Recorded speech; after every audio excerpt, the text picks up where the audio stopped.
Hey guys, I hope you all like the Smiting Blade video. In this one, I'm going to tell you a little bit more about spirits for all those who have questions. Right. So, as I've already told you, when spirits manifest in our world, they do it by dimensional ways. They're either like pushing on our dimension, or in the case of like ghosts and stuff, they're like attached to our dimension.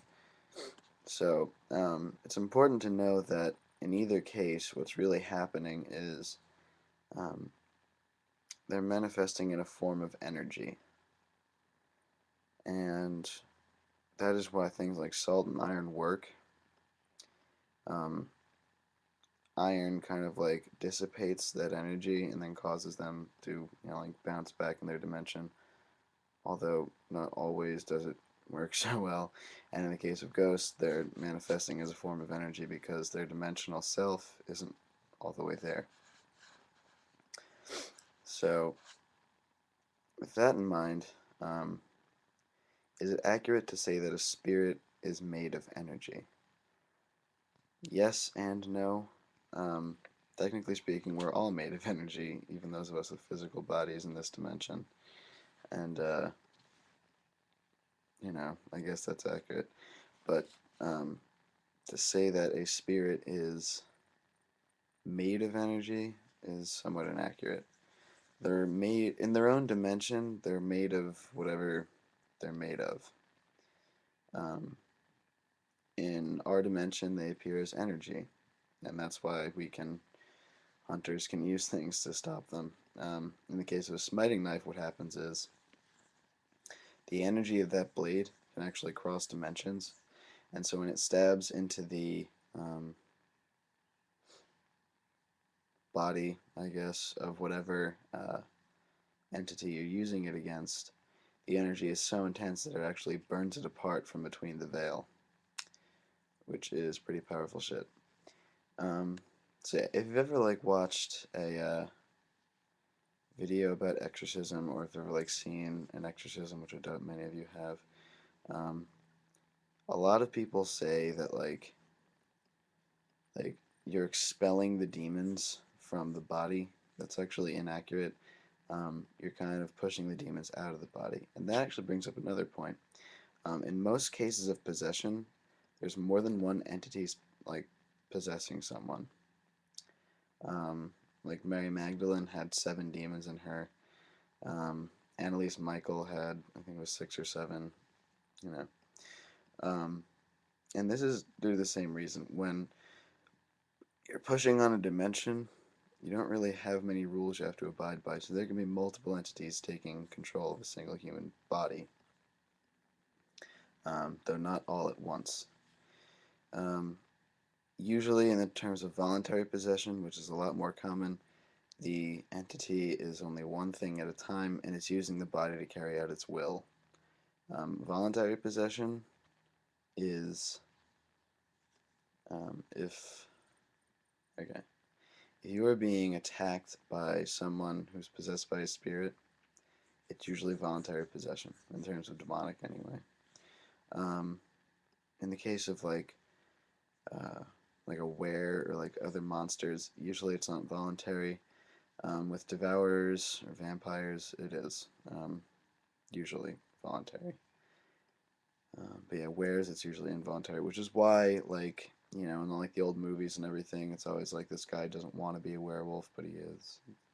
Same theory. Um, anyway. Oh, and that's also how like iron can and silver can hurt certain things. That's based on how the dynamics of the whole situation works. When you have Dimension A and Dimension B and they're touching on this one person, they're literally like, that person's like not completely in, not completely out, and that's why the spirit can access them. When you're doing that, not only are you ripping apart the dimensional, you know, dynamics of the whole situation, but the being itself is literally harmed by this process, and the spirit can actually be irreparably damaged, but also so is the body of the monster. So go figure. Anyway, um, Yeah, and that's basically how these things work. And then, okay, like in the case of a shapeshifter, where they can like take on the form of other people or like certain objects or animals, that energy, the dimensional energy that they produce, same thing with ghosts. This is how they appear and put their form on others. That dimensional energy corresponds to frequencies of light, corresponds to electromagnetic waves.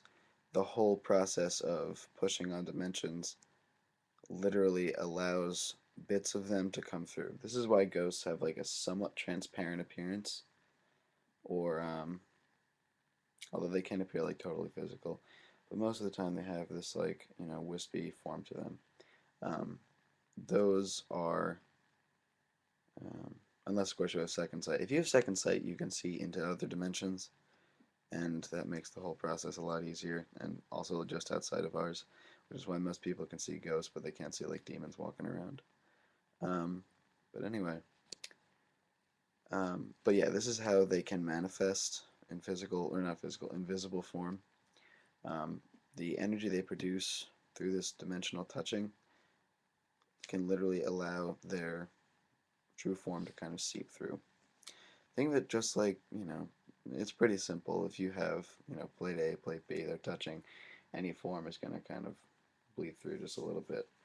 Um, this is why some demons and some other spirits show physical. Well, actually, yeah. In the case of monsters, they show some physical aspects. This is how that happens. It's bleeding through.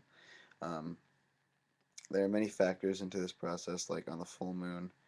Generally speaking, it's a lot more powerful, so the spirits can come through. Although other spirits don't need tides, like trolls or devourers. And then also, there are many factors. This is why a lot of spirits don't like sunlight, because it weakens the dimensional wall, or it strengthens the dimensional walls, but weakens the connection. And yeah, that hurts it a little bit. It also has to do with angels. Angels are more present during the day than at night. But yeah. And then salt, for that matter. Salt, like I told you before, is a dimensional um, scatterer, I guess I would describe it. Kind of just like it it makes dimensional energies like dissipate like nobody's business. Now, once iron or salt are gone from the situation, the spirit can just as easily come back. This is why, like, if you've ever heard of ways to like stop like vampires or ghosts from rising from the grave, you stick an iron nail above the grave. This is because supposedly the spirit that is connected to the body, when it tries to rise up at night, it can't because there's this dimensional blockage. So that's actually another thing. If a spirit is attached to its body, which oftentimes is the case, although there are many cases where it's attached to a physical object, or even something, it can be attached to a human or something like that. This is why you have to destroy the fetter. You hear a lot of hunters call this a memento mori, or a other than body object uh, that anchors the ghost or spirit. Um, so yeah, but anyway, um, so next week I'm gonna get that hunting video up because my hunting buddy has not been able to do so until next week. I've been working my ass off, so um, yeah, it'll be really exciting. I'm hoping for good things. One of the many fun parts about being hunters, you never know if some place is actually, haunted or has some kind of activity unless you get there. So I don't know. Could be good, could be bad. Not really sure yet. Um, yeah, if you have any questions, put them in the comments. Rate, comment, subscribe, and happy hunting, everyone.